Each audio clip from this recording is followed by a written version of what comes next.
You're live, Andrea.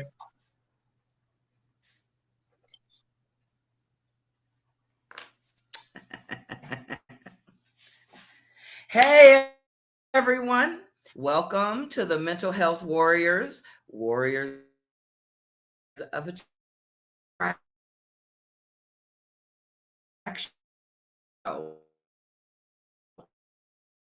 I am talking about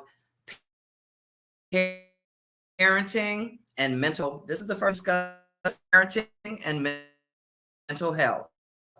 I am so pleased to announce our guest today. We have Suzette Lowe, who is from the Caribbean. Well, she's from South Africa, but she now lives in the Caribbean. And then we have Cassandra Davis, one of my wonderful sisters from Nebraska. And of course, you know, my wonderful brother, who's the host, is Adam Duvall. Adam, you want to come in and say hi to everybody?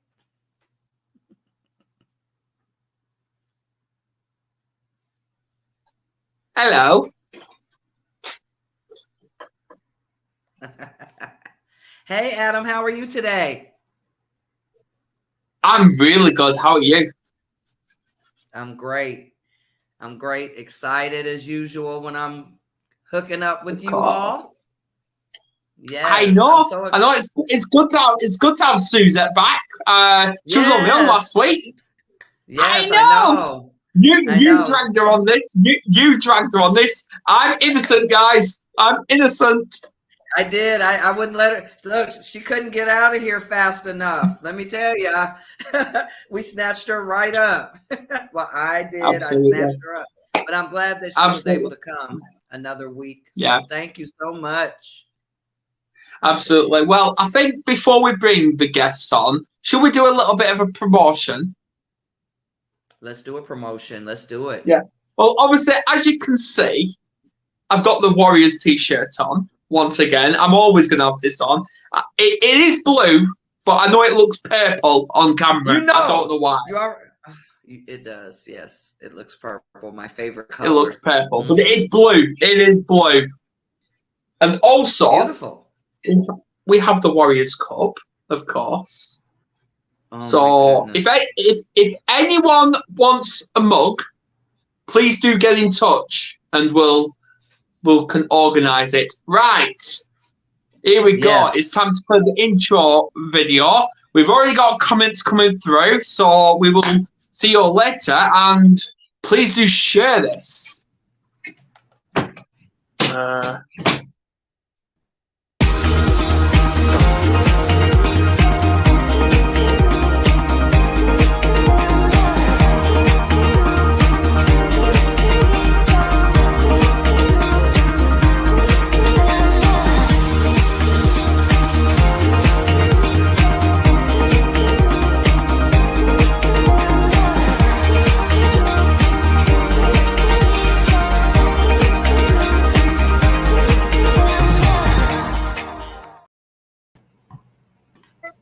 Hello, ladies. Hello. And Andrea. Hey. There you go. All right. Hey, everyone. Yeah. Nice to meet you, Cassandra, as well. Hi. There goes my nephew. Exactly. Yeah, and we've already got Stella in. We've got Annette in. We've got Leon in. Welcome all.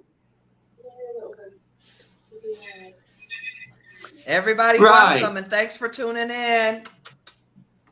Absolutely. So, mental health and being a single parent. That we're so happy to have you back. I'm so happy to be here again. Even though I was put on the spot last week. Thanks, Andrew. Not me. I'm innocent, guys. I'm innocent. I'm happy to be here. I know. She loves it. Yeah. So Andrea, who seems to be breaking up, so apologies for that, guys.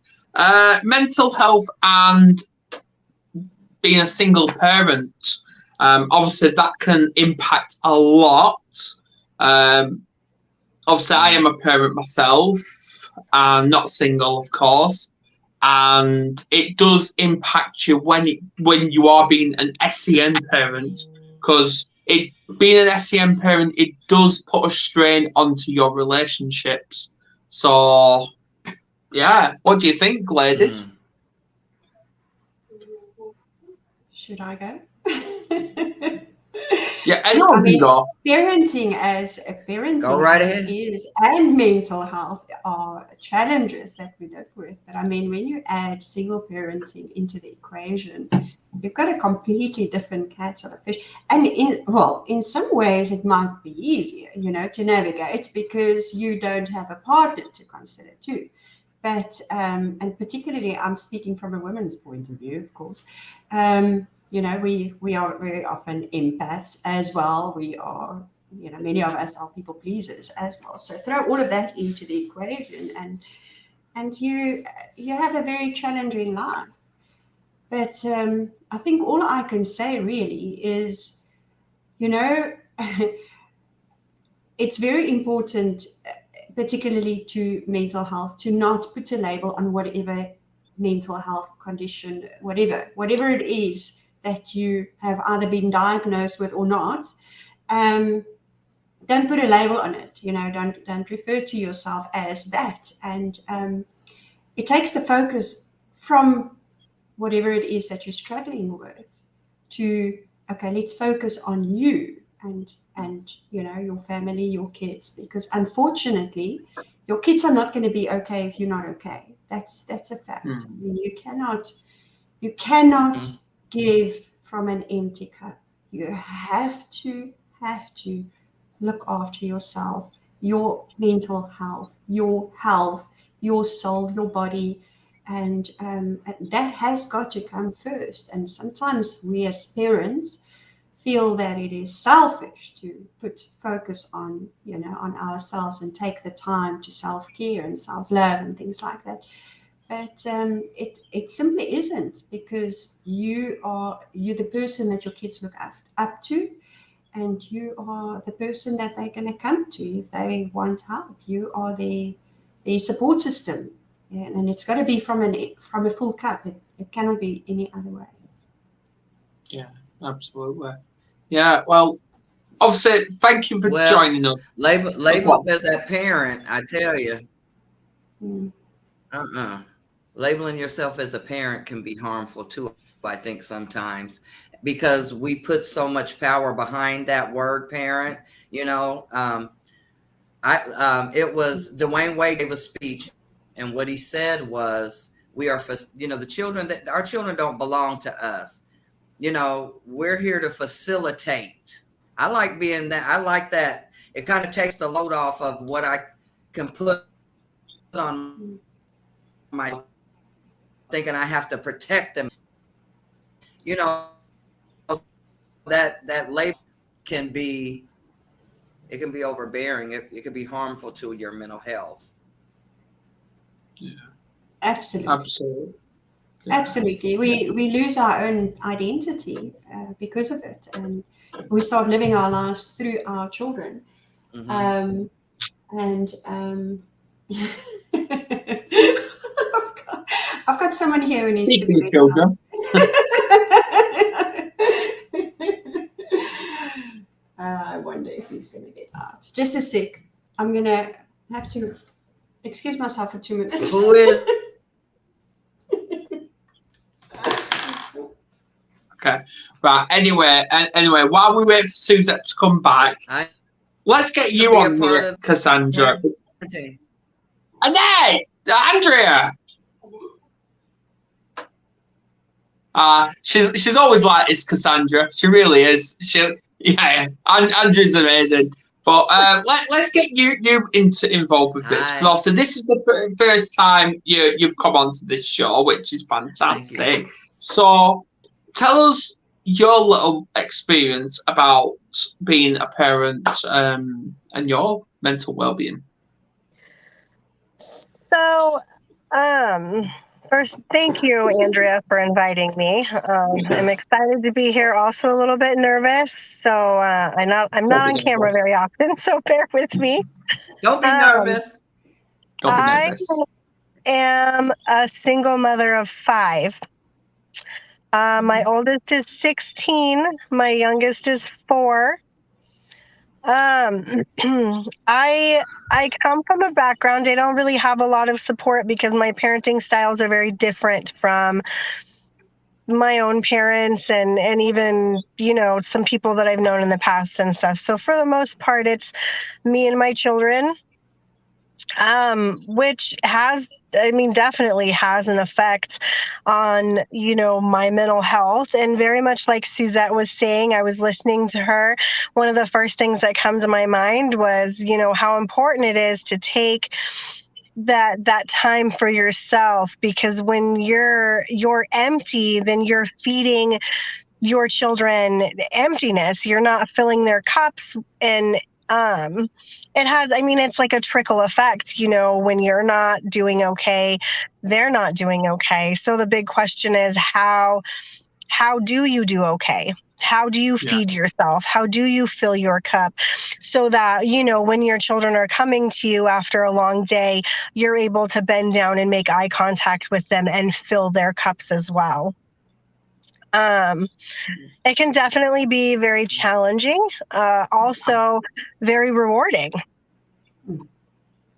Yeah, absolutely. Because obviously, again, as an SEM parent, what I hate is when I'm seeing our kids struggle, because when they're down, depressed, or anxious, we have to constantly reassure them, even though we're having a shit day. Yeah, you're gonna hear this all stream with me just coming across. Obviously, if you tune in, you're gonna hear me say this. But if us parents are having these shit days, we're always filling our kids' cups up, and we're in a way neglecting ourselves.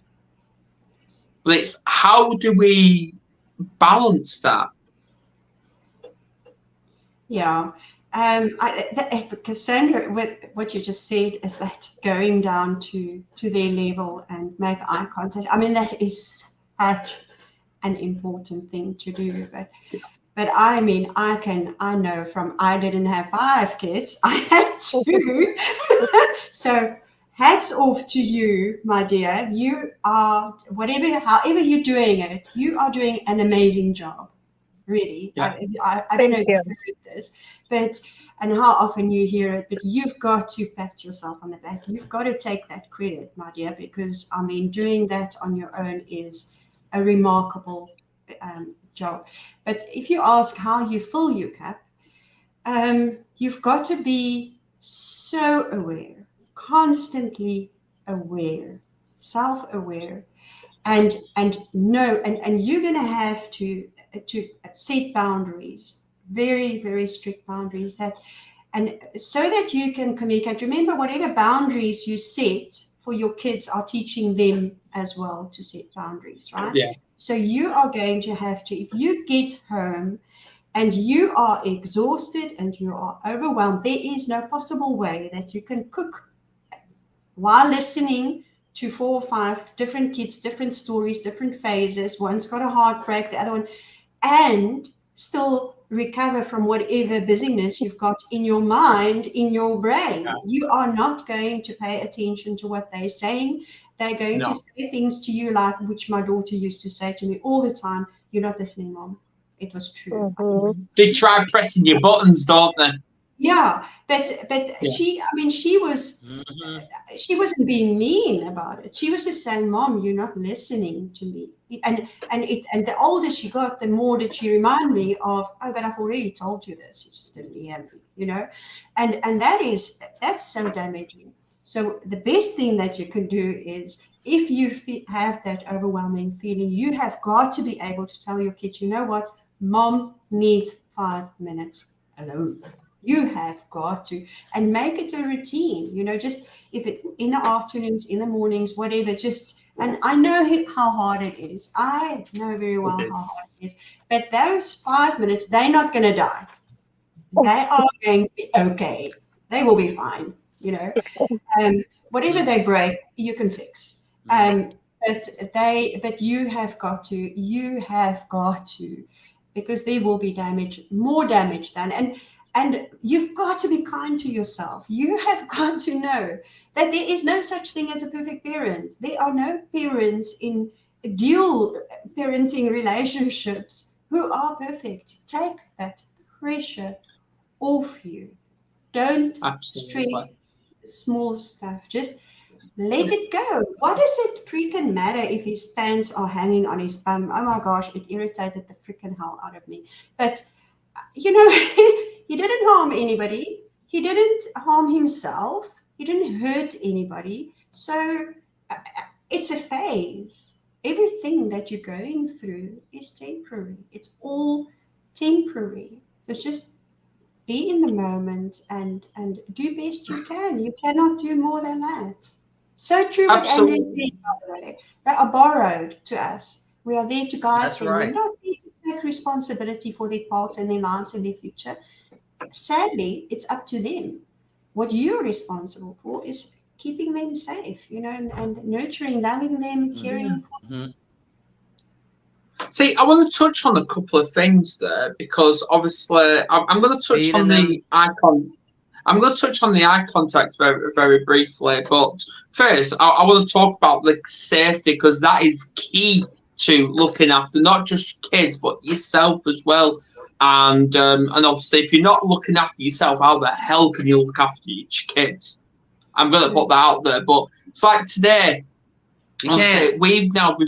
we've now restricted our kids from having too much screen time because obviously they do both have autism and our son's got oppositional defiant disorder. So obviously when he doesn't get his own way, a war kicks off. It really does. We have everything thrown at us.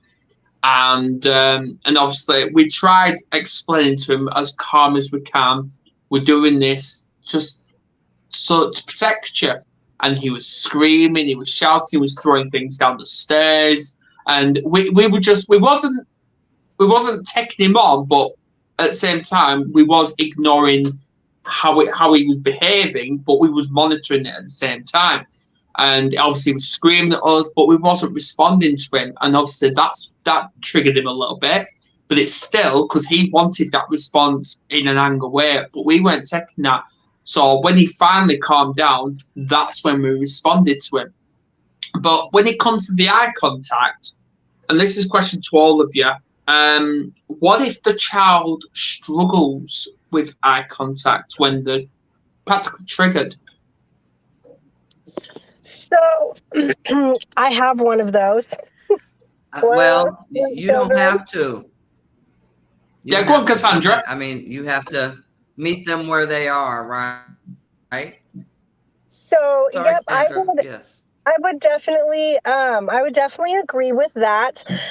When she was younger, I would personally, take both of my hands and I would gently grab either side of her face, and I would lower my face to her eye level. So if she's looking to the left, then I have her face gently cupped in my hands and I will move to the left or to the right. Or if she's looking under, and just softly speak to her and say, I'm trying to talk to you, and what I'm saying is important. Now she's older. It's a little harder. She's like, get your hands off me. So then that's where you would, meet them where they are. And I would just ask, are you hearing what I'm saying? Can you repeat back to me what I just said? What are you hearing come out of my mouth right now? Yeah. That's fantastic. I What's that? also think oftentimes as Yes. parents, we get so caught up in trying to be perfect and trying to make sure that we fit a certain type of standard or stigma, or, well, look at how well put together that parent is, or look at that mom, or look how they're doing this. And oftentimes we forget to praise ourselves for the things that we're doing, that we've gotten through. And I've learned one of the biggest things for me, and I've learned too for a lot of other parents, is nobody's going to be perfect. We're going to raise our voice. We're going to say things that we wish that we hadn't said. We're going to hurt feelings. We're going to make kids cry. They're going to make us cry. But the number one thing to always remember is to repair. So let's say you lose your ever loving mind and you're raising your voice and you're like, I'm done. You're grounded for the rest of your life. Don't talk to me anymore. After you're able to calm down, because no matter who you are, every parent feels guilty after they have an explosion like that. That's You're true, yeah. calm, the child's calm. We need to be able to go back and sit down and say, you know, I really messed up. And I'm sorry for that. I shouldn't have reacted that way. I shouldn't have talked to you that way. I apologize, if that scared you, or, allow them to put a name to the feelings that they had during that altercation. And just let them know that we're human too. We also make mistakes. We're not perfect. Yeah, Sometimes our that's true. children feel like we expect perfection from them as well. And so it's good for them to know that we may be bigger, we may be older, a little bit wiser sometimes, but we make mistakes too. And it's okay to admit that we made mistakes and that we're sorry for Yeah. those. Absolutely, and that goes off to what Richard said in the comment is because obviously, That's excellent. Adam, how do you cope when they push your buttons? I think, and I'm going to speak for practically every single parent, grandparent, whatever on this entire universe. Kids have always pushed our buttons. They've always tried pushing our buttons. Sometimes they failed, sometimes they succeeded. But I admit I have been an idiot and I have shouted. And I'm living with that. Do I regret it? No, I don't have regrets. No, because I ain't got time for them. But I've made mistakes. I've made severe mistakes. But life's a lesson because we are our own greatest teacher. But it's all about moving forward and finding that common ground with that child. Yeah. Absolutely. That thing that you That's said, so true. Cassandra, That is so that the true, whole Adam. At the end of the day, sorry. Go ahead. This is what you get, guys. Whenever I can. No, what I was going to say is that whole guilt thing. I mean, we feel freaking well guilty for everything. I mean, in the first place, we feel guilty for being a single parent most of the time, and that guilt and that is part of filling your cup up, is letting go of the guilt and the shame that you are feeling towards wherever you are, and the fact that you are doing this on your own. Apart from all the damage that happened, I mean, the whole guilt thing it's disabling. It actually turns us into unauthentic parents. And if you can really do the work and you can let go of and handle your stuff, that is your way of filling up your cup, and it will be much easier for you to relate with your kids with kindness and with care.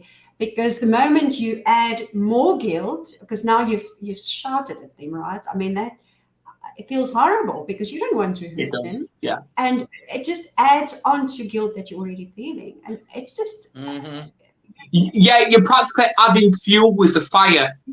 exactly. Yeah. Go on, Andrea. Don't do that to yourself as far as the guilt. I have 7 children.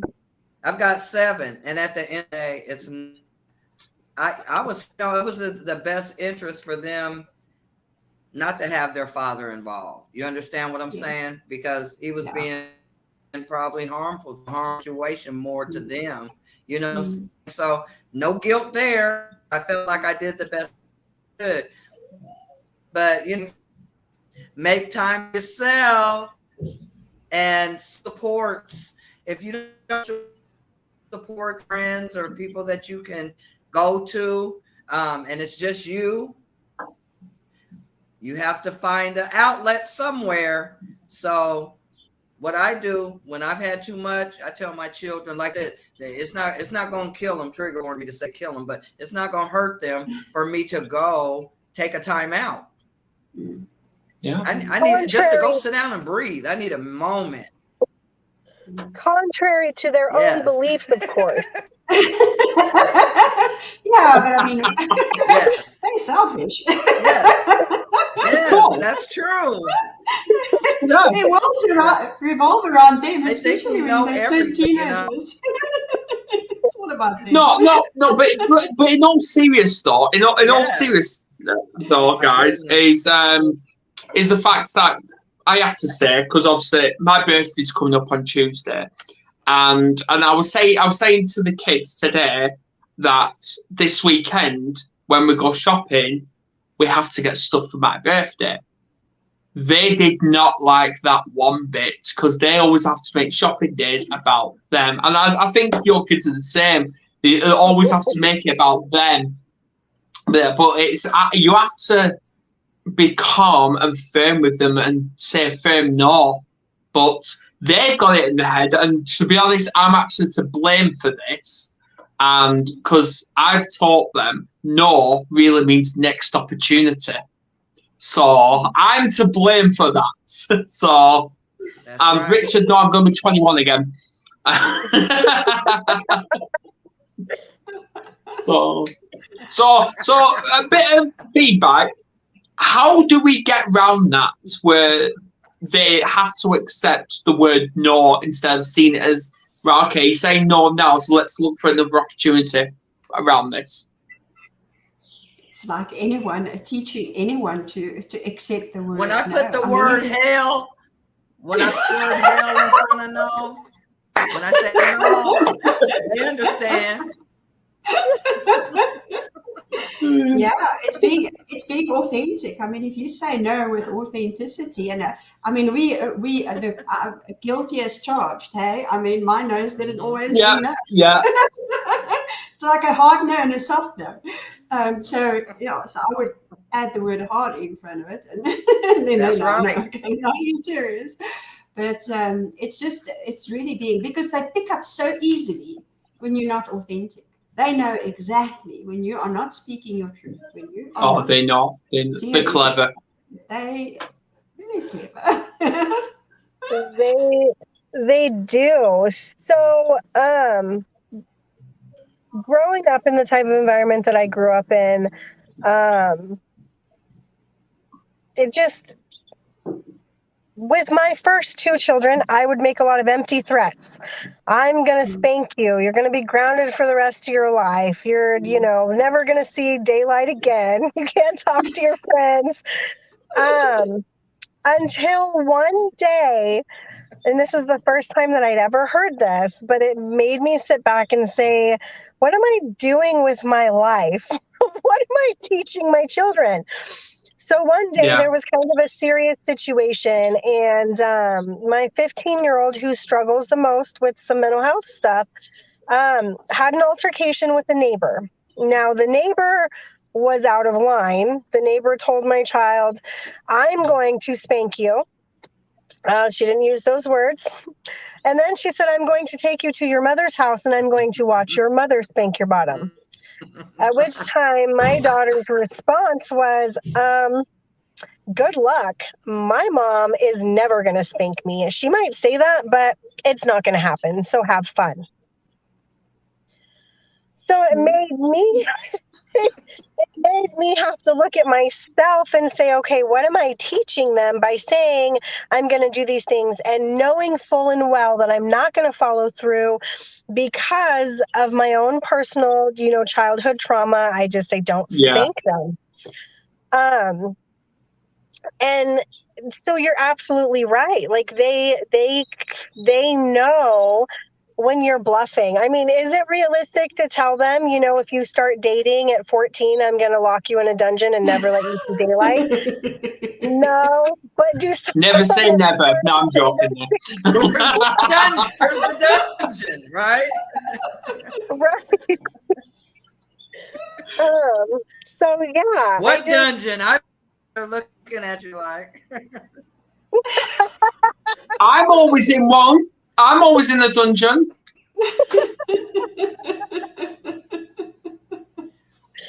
They just had little antennas. They're like, not true, not true, not true. Mom's joking, dad's joking. They don't mean it. True. Yeah, no. Yeah. And it's Yeah. unbelievable stuff that we're saying we're gonna do. Like you Oh, said, here we go, lock them Andrea. up forever. You'll be on Andrea. restriction forever. Yeah, right. Andrea. Stella's part. Andrea, remember Yeah. the nose in the corner. What? Andrea, do you remember the nose in the corner? She does. Hello, Michelle. Yes. Because we did the same thing to our children. Their nose had to touch in the corner, which Mhm. that probably sounds so crazy, but their nose had to touch in the corner, and they could not move. And I mean, we wouldn't keep them in there for like 15 minutes. We went by we learned to go by, you know what I'm saying? And it's what, 5 minutes, something like that. They can get out a little earlier if they just stand there and don't make no noise and just think about what they did wrong to end up there. As opposed, it had to be something severe, be put in the corner. Believe that. Yeah. Didn't hit them. Well, they did that in schools as well, though, didn't they? Told the kids to go in the corner if they misbehaved. You know, nose in the corner. Yeah, They obviously they go in the like corner. They go in the corner. They either put the nose to the wall or they stand in the corner, face away from the class, and they have to stay like that, hands on their head. Yeah, but even then, thinking about it logically, that could be traumatic to them, though, couldn't it? I mean, if we think about the day and age I came out all right. Today, society tells us that everything we do is traumatizing our children. If you tell your child no, you're potentially traumatizing them. If you tell your child yes, you're potentially spoiling them and traumatizing somebody else. Exactly. Cruel to be kind, isn't it? Cruel to be kind. That's so true. So at the end of the day, I mean, sure, we can say some of these parenting styles could have been traumatic, but according to society today, almost everything we do is considered traumatic. Look, That's I mean, true. there's always damage done. I mean, there will always be trauma. I mean, you had trauma, your parents had trauma, you know, and they parented in a certain way because of whatever trauma they had. And you're the same, and your kids are going to be the same. There's going to be some or other damage. There's going to be some or other thing that they're going to have to sort out as adults. It is inevitable. So the first thing that you can do is absolutely, totally let go of what your parents say, what your society says, whatever. Just do the best that you can do. Follow your gut and be true to who you are, because you were created in a way with your path and your experiences and your traumas for that person that you are today. And unfortunately or fortunately for your kids, that is what, you know, that's the parent, that's their path. They had to have a parent like you, the way you are right now, because that is part of their path. So we've got to let go of all of this control and wanting to kind of keep them in cotton wool, and there's gonna be damage, unfortunately. But yeah, you can just limit the damage, give them enough care and kindness and love and. Well, that's exactly as it is, because obviously, and obviously, and Annette's just pointed out there, which is an absolutely fantastic comment. But that obviously inspires me to talk about how I was, because obviously growing up through school, I was bullied. That I was absolutely bullied and traumatized every single day, to the point I wanted to commit suicide. But when my kids get bullied, I'm like, no, this ain't happening. I was allowed to get bullied, so I'm actually going to do something about this. And that's why the kids see me as that protector. Yeah, they called me an idiot sometimes, and they tell me to shut up or tell me to F off. But but obviously kids hear swearing all the time. And exactly, it's just how you manifest, not just in yourself, but how you can provide those tools and strategies to the children for them to go and manifest as they going older in the generations. Yes, absolutely. I mean, we have to do the work ourselves. We have to, I mean, the one thing that I learned, unfortunately, very late in my life and therefore late in my kids' lives, unfortunately, is this whole thing of getting to know who you truly are, because knowing what exactly are your values, because we get so, as you say, society and everybody's expectations, we lose our own identity. And we do it from a very, very, very young age. So if I had knew what I know now, I would have helped my kids right from a very young age to do that self-development, create that awareness about who are you and what do you stand for, and connect with, what are your values. And but I didn't. And yeah, I mean, it is what it is. I can't go back and change. But my kids are now learning, and they will hopefully be, would have learned, and that would have impacted their lives now, because now I can teach them as adults.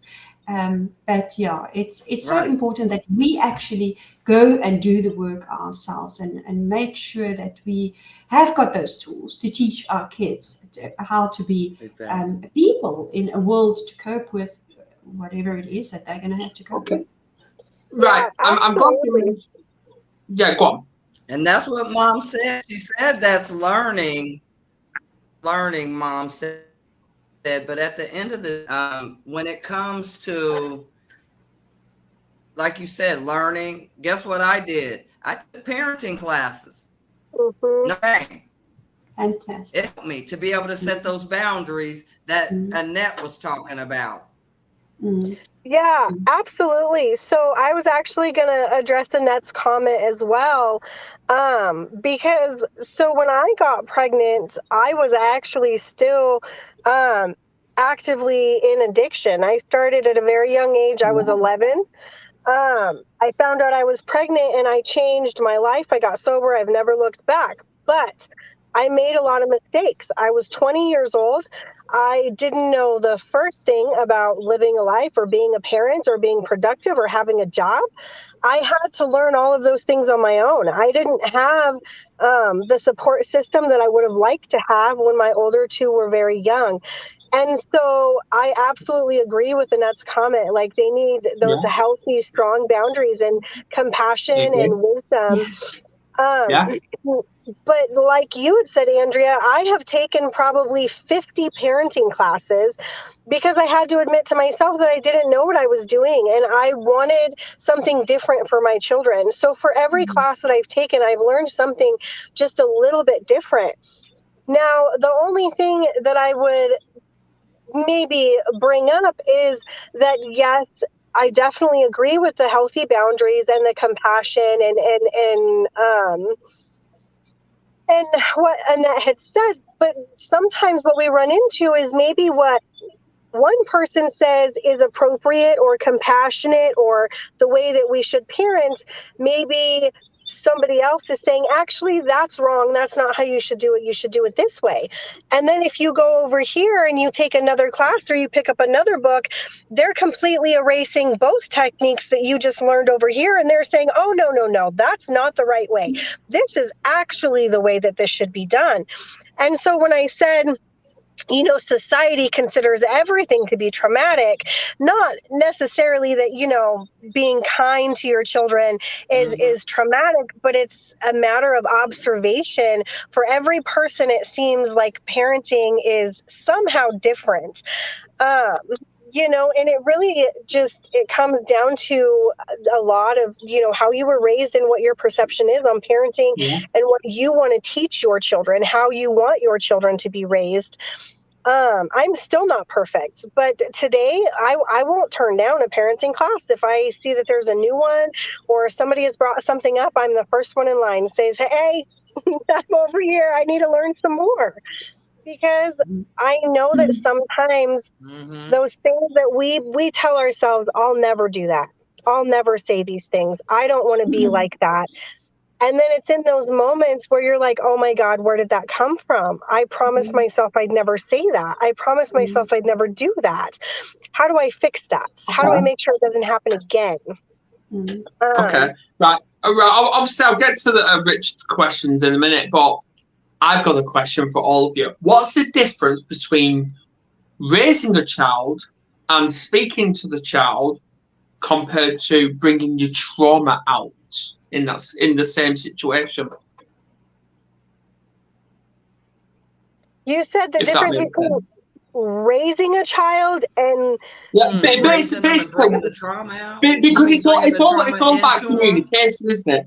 It's all about communication, isn't it? It's all about communication, and it's all about how you're communicating with these kids. It's how, like, are you communicating them as a parent?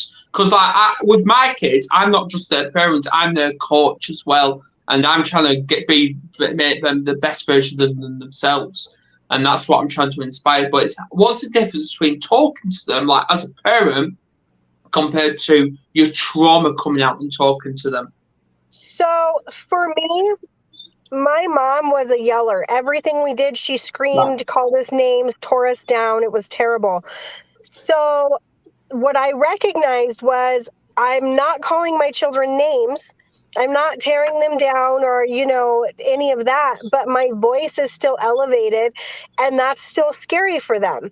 So for me, that's part of where I was able to recognize like this is my own trauma. This is my mother coming out in me because I haven't learned how to regulate my own emotions so that I can Yeah. properly have a conversation with my children about what was Yeah. upsetting and why it was upsetting I'm and same. what I I'm would like same. them to do. I'm same. Yeah. Yeah.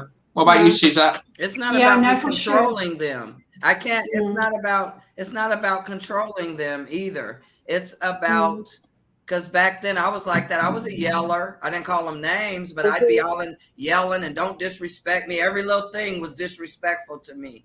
And it took Mm-hmm. one of my children, because we're learning and growing together.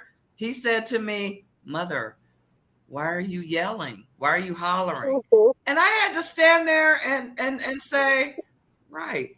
So now I have a Right. voice and I don't have to scream and yell. You know what I No. mean? And they do hear me. And I'm not trying to control them. It's more now Same. about me facilitating and helping them Yeah. to get to certain things or to uncertain things and letting them know you're gonna go out Absolutely. there and bump your head. You're probably not Yeah. gonna listen to what I'm saying to you, but when you bump your head, what? I'm gonna be here. That we're talking about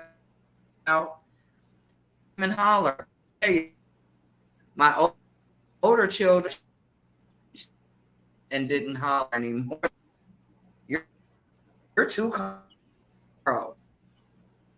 Yeah, absolutely. I would agree. I got some of that. I got some of that. We'll get Yeah. better at it every time. Yeah. No, I mean, we cannot deny that we've got our own issues, I want to say, and our own personalities that gets triggered. And again, it's just creating that awareness about Yeah. yourself. But the thing is, I mean, you usually get triggered first before you really become aware and you do the work. So by the time you're triggered, it's a little bit too late. But what you say, Andrea, is so important. I mean, that whole control thing. And where that control thing often comes from is this huge responsibility, this huge, massive responsibility that we put on our shoulders, that our kids has to be, perfect kids, and they, they've got to be okay. And I think once we accept, and acceptance for me in my life was a huge thing. Once we accept that we actually cannot control them, we cannot know what they think. We've got to have you've got to communicate about things. You cannot, if they don't want to go and study at a university, there's nothing that you can do about that. You can guide them, you can coach them, you can talk to them, you can do whatever you can. I'm not saying stand back and just watch it happen. Absolutely hell no. But you can, but let go of the responsibility and accept that what is going to be in their lives and what's going to happen in their lives is going to happen regardless of how much control you're trying to take of the outcome. So just let it go, accept that you are where you are at, and guide. Okay. Speaking of the word control, going to earlier Richard's question, do you have a time curfew on kids until 17? A time curfew, like for I did. example. I tried. I personally, in my house, do have a curfew. Okay. I struggle with some anxiety. My children have put themselves in some scary situations.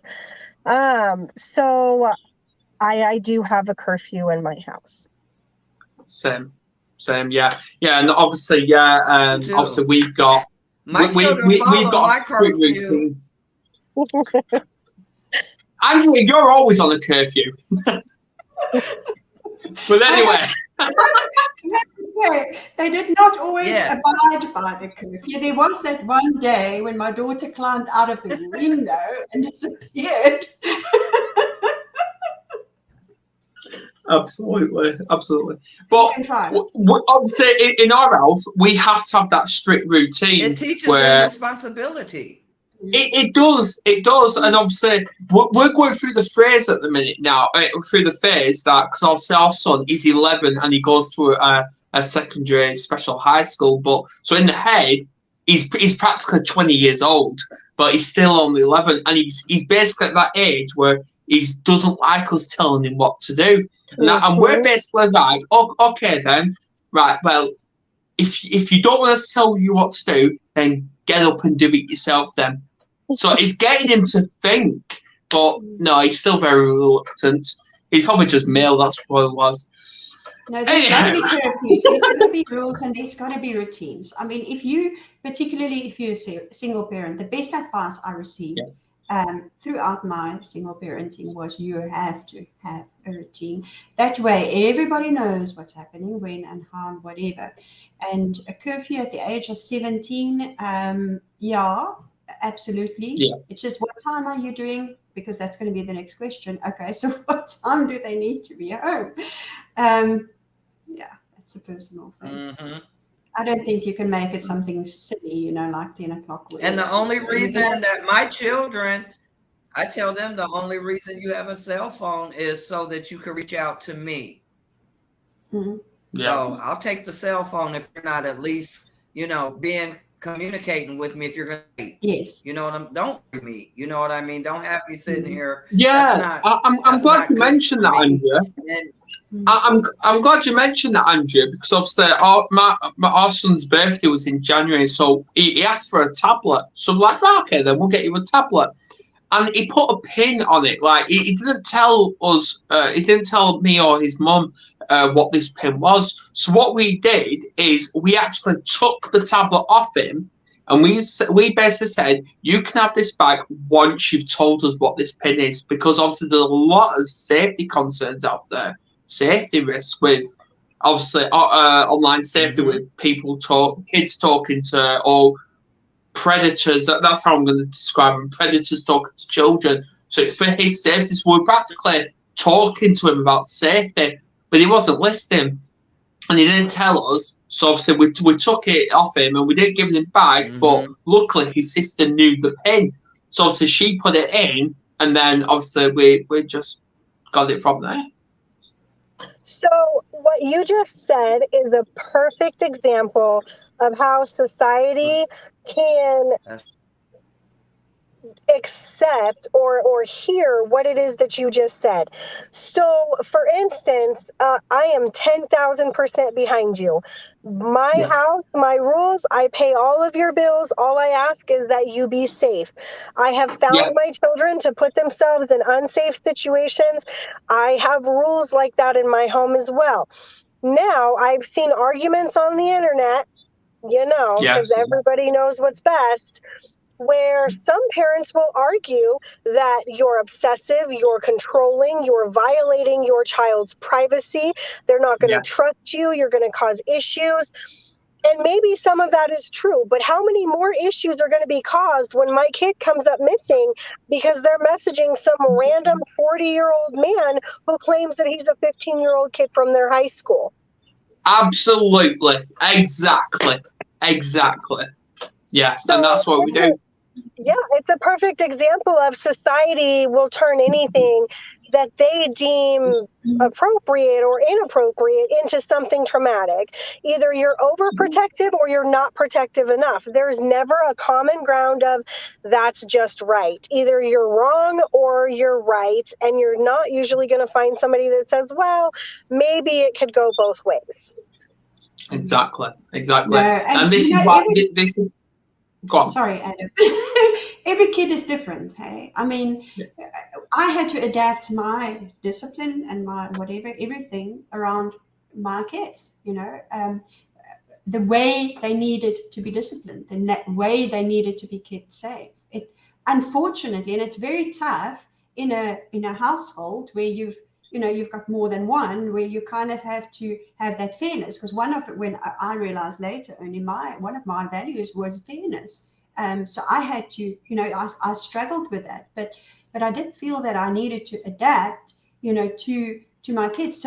So what might, and that's why I say, please shut your ears to whatever society is saying, because they don't know what happens in your household. They don't know where you live. They don't know in which country. They don't have the same challenges as you. I brought my kids up in South Africa, in Cape Town, a crime-ridden city. What counted for me with my kids does not count for someone who lives in an extremely safe area. I mean, I speak to a lot of parents with kids from, who has kids in Holland. The kids there at a very young age, they go into town, they go onto trams, they've got a very independent kind of lifestyle. Yeah. But that does not apply to every household, you cannot have a one-size-fits-all kind of in terms of this is okay or that's not okay. You've got to keep your kids safe. Well, obviously, as I'm going to say, as the outsider here, the only person in the UK, I'm just going to bring up with the fact that when I was growing up, there were health and safety regulations in place, but nobody actually ever listened to them. Nobody did.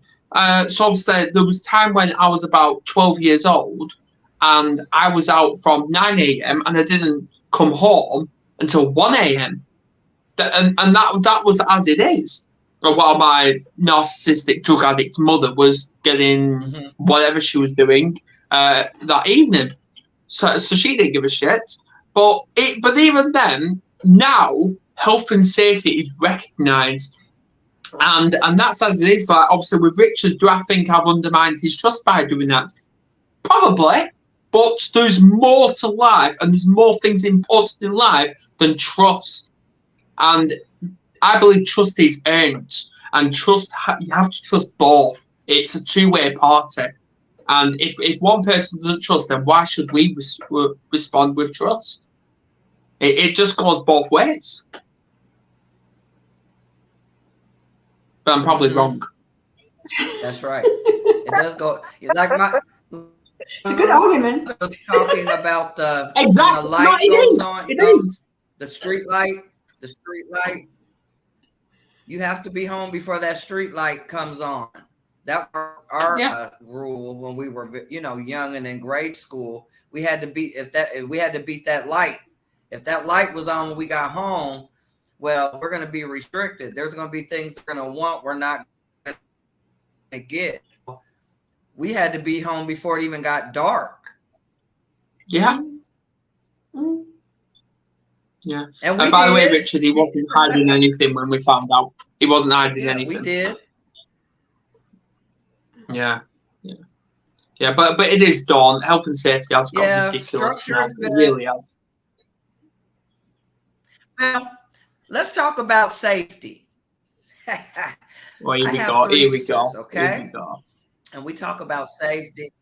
My mother had to deal, she has 4 girls. 2 of us went out of the 2nd bedroom window as little girls. What to save us? Yeah. Absolutely. But either way, it's just Come being out cruel to be kind, though, isn't it, ladies? It's cruel to be kind. there and jumping on the bed. And so everything, but they make conscious decisions that put themselves in situations we can't save them from. What about that? Exactly. Yeah. Mm-hmm. Yeah. Anyway, any last bit of information to provide, Cassandra? I mean, I guess I just want to encourage all the single parents out there. You know, all of us are doing the best that we can, and it's not fair for any one of us to judge the other as to how they're parenting or what we think they should or shouldn't be doing, because at the end of the day we all have skeletons in our closet. All We of us do. are doing things that we wish that we weren't doing, whether we're airing that laundry or not. So to sit over here in our, little corners on our little horses and say, you're doing that wrong and I'm judging you because of it, just isn't fair. I think we need to be more kind to each other and understanding. And, some of us do come from very traumatic backgrounds. Um, and those things are hard to recover from. And it's not always that somebody doesn't want to. And oftentimes it's because they don't know how. They don't have the proper support system. They're still trying to figure out how to live life outside of that trauma or whatever situation, may have taken place for them. And so I think it's really important for us to be kind to each other and to recognize that all of us are human and we all want the same things for our children.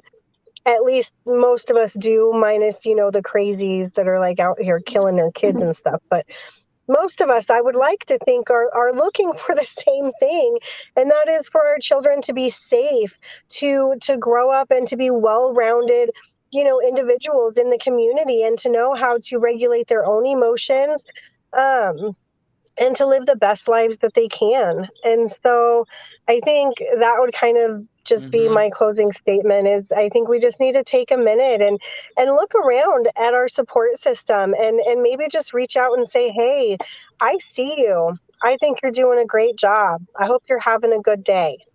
Yeah, Yeah. will do.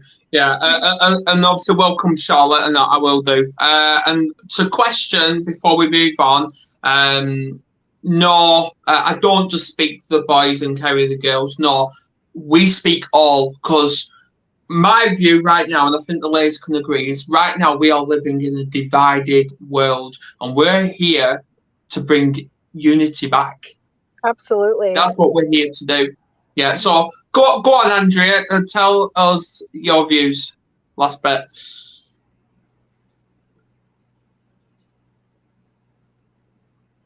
My view is this: be kind to each other, but be kind to our own self. Absolutely. Judge our own self. Don't guess your own self. Take that self-care and go sit down by yourself for a minute. You can do that. There's nothing wrong with that. So take care of yourself what I'm saying, in the process. And learn all you can in the process of children, because there's not a book. There's no one way to do anything. So try to use various things, try different things, but boundaries, compassion, and genuine love, communication, those are key. With me rearing my 7, I got 7 of them, y'all. Exactly. Exactly. Go on, Suzette. Yeah, everything that both of you said is just so important. Definitely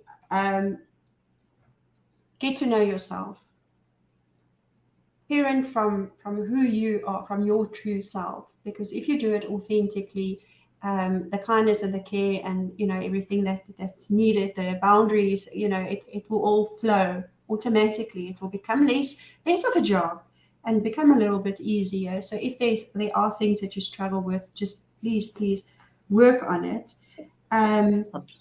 Show your vulnerability. Don't be scared to show your vulnerability. The times when I got my kids' attention was when they actually saw that I'm a real human being instead of just this mother, father, stroke, blah, blah, blah, everything to them. And ask, oh my gosh, you do not need to do it yourself. You do not need to do it yourself. Please learn to ask. Whatever is preventing you from asking for help, work on that, because there is help. There are people sitting on the sidelines waiting for you to press on their button, waiting to help you and support you. So it is you stopping you from doing it. It's not them. It's about you. And then find those people that support you, that thinks the way you do, like-minded people. Find those people that are there. They're definitely out there. You just need to, unfortunately, find them. Get rid of the ones that doesn't support you, doesn't love you, doesn't respect you. You become who you hang out with. The people that you surround yourself with has got to be the group of people that supports you in this amazing job that you're doing. Just absolutely freaking amazing job that you're doing.